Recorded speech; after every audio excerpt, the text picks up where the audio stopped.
परीक्षित, जब मेरे पिता वेदव्यास जी सरस्वती नदी के किनारे शांत होकर भगवान का ध्यान कर रहे थे, उस समय देवर्षि नारद जी ने वहां आकर उन्हें यह भागवत सुनाई। तुम यह जानना चाहते हो कि यह संसार कैसे बना और विराट पुरुष से सृष्टि की शुरुआत कैसे हुई।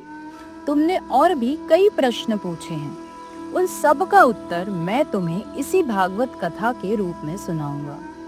महाभारत युद्ध से पहले जब भगवान के परम भक्त, धर्म और नीति के महान प्रतीक, कुरु राज्य के रह चुके प्रधानमंत्री धृतराष्ट्र व पांडु के भाई विदुर जी ने धृतराष्ट्र से कहा कि दुर्योधन अधर्म के रास्ते पर चल रहा है, उसका साथ छोड़ दीजिए और पांडवों को उनका राज्य लौटा दीजिए। लेकिन धृतराष्ट्र मुंह में बंधे थे।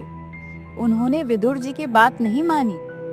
बदले में केवल अपमान ही पाकर और अधर्म को अपनी सीमा लांघते हुए देखकर विदुर जी ने बड़ा निर्णय लिया।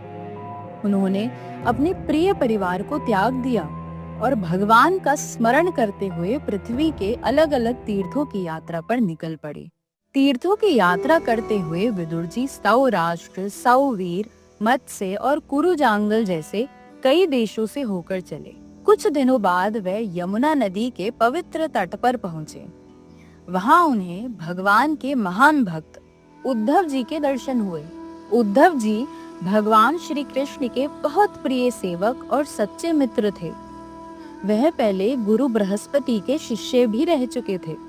उद्धव जी को देखते ही विदुर जी का हृदय आनंद से भर गया। उन्होंने प्रेम पूर्वक उनका हाल पूछा और फिर अपने आराध्य भगवान श्री कृष्ण तथा अपने स्वजनों के कुशल समाचार जानना चाहा।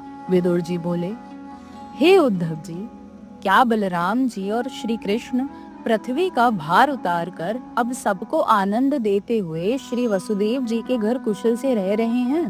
भगवान श्री कृष्ण तो जन्म और कर्म से परे हैं, फिर भी वे दुष्टों का नाश करने और लोगों के हृदय को अपनी ओर खींचने के लिए दिव्य लीलाएं करते हैं। हे मित्र, जो अजन्मा होकर भी भक्तों की रक्षा के लिए यदुकुल में प्रकट हुए, उन पवित्र यश वाले श्री हरि की कथाएं मुझे सुनाइए। उद्धव जी भगवान श्री कृष्ण के चरण कमलों के प्रेम में इतने डूब गए कि कुछ समय तक वे बोल ही नहीं पाए। उनका मन पूरी तरह भक्ति और विरह से भर गया। उनकी आंखों से प्रेम के आंसू बहने लगे। थोड़ी देर बाद उद्धव जी बोले, हे विदुर जी, जिस दिन श्री कृष्ण रूपी सूर्य हमसे ओझल हो गए, उसी दिन हमारे घरों की रौनक भी चली गई। अब वहाँ केवल शोक ही शोक है। मैं आपको उनकी कुशल क्या सुनाऊं? जिन्होंने कभी तप नहीं किया, उन्हें भी इतने दिनों तक अपने दर्शन के आनंद देकर सबको मोहित करने वाले अपने सुंदर स्वरूप को छिपाकर भगवान श्री कृष्ण अचानक अंतर्धान हो गए। उस समय विदुर जी को उद्धव जी से यह समाचार मिला कि भगवान श्री कृष्ण अपनी लीलाएं पूर्ण करके इस लोक से अंतर्धान हो गए हैं। यह असह्य समाचार सुनकर विदुर जी का हृदय शोक से भर गया, परंतु वह परम ज्ञानी थे। उन्होंने इस शोक को अपने ज्ञान से शांत कर लिया। जब उद्धव जी बद्रिकाश्रम की ओर प्रस्थान करने लगे, तब विदुर जी बोले, हे उद्धव जी, योगेश्वर भगवान श्री कृष्ण ने आपसे जो गूढ़ और दिव्य ज्ञान कहा था, कृपा करके वही ज्ञान हमें भी सुनाइए, क्योंकि भगवान के सेवक अपने जैसे सेवकों का कल्याण करने के लिए ही इस संसार में भ्रमण करते हैं। उद्धव जी बोले, विदुर जी, उस परम तत्व ज्ञान को प्राप्त करने के लिए आपको महर्षि पराशर के शिष्य वेदव्यास जी के प्रिय मित्र और भागवत ज्ञान को सब तक पहुंचाने वाले ऋषि मैत्री जी की शरण में जाना चाहिए। इस मृत्यु लोक से अंतर्धान होते समय मेरे सामने स्वयं भगवान ने ही आपको उपदेश करने के लिए उन्हें आज्ञा दी थी। परम ज्ञानी मैत्री मुनि हरिद्वार क्षेत्र में विराजमान थे। उद्धव जी की आज्ञा पाकर विदुर जी उसी दिशा में चल पड़े। भगवत भक्ति से शुद्ध हृदय वाले विदुर जी वहां पहुँचे। ऋषि मैत्री के शांत और साधु स्वभाव से उनका मन भर आया। विनम्र होकर उन्होंने प्रश्न किया। विदुर जी बोले, हे भगवान, इस संसार के लोग सुख पाने के लिए तरह तरह के कर्म करते हैं, पर उन्हें न सच्चा सुख मिलता है और ना ही उनका दुख दूर होता है, उल्टे उनके दुख बढ़ ही जाते हैं। कृपा करके बताइए, मनुष्य को क्या करना चाहिए? हे साधु शिरोमणि, मुझे उस शांति देने वाले मार्ग का उपदेश दीजिए, जिसके द्वारा भगवान स्वयं अपने भक्तों के पवित्र हृदय में आकर विराजमान हो जाते हैं। त्रिलोकी के स्वामी श्री हरि अवतार लेकर जो जो लीलाएं करते हैं, उनके बारे में बताइए। वे अकर्ता होते हुए भी सृष्टि के आरंभ में इस जगत की रचना कैसे करते हैं? हे भगवान, स्वयंभू श्री नारायण ने प्राणियों के स्वभाव, कर्म, रूप और नामों की रचना किस प्रकार की, यह सब जानने की मेरी बड़ी इच्छा है।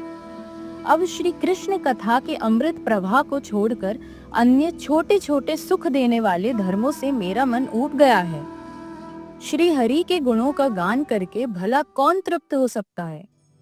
हे भगवान, आपके मित्र मुनिवर श्री कृष्ण द्वैपायन वेद व्यास जी ने भी भगवान के गुणों का वर्णन करने के उद्देश्य से ही तो महाभारत की रचना की।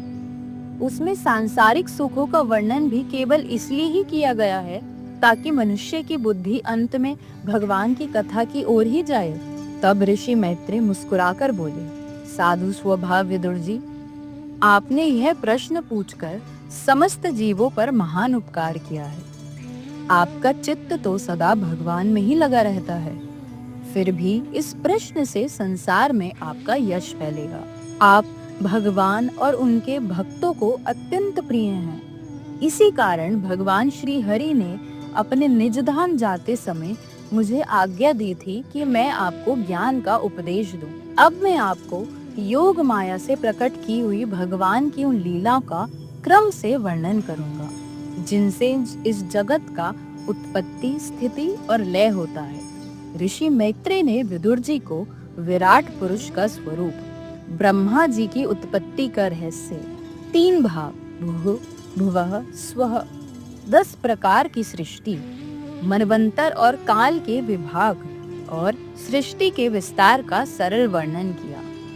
और फिर उन्होंने विदुर जी को भगवान श्री हरि के वराह अवतार की दिव्य कथा सुनाई।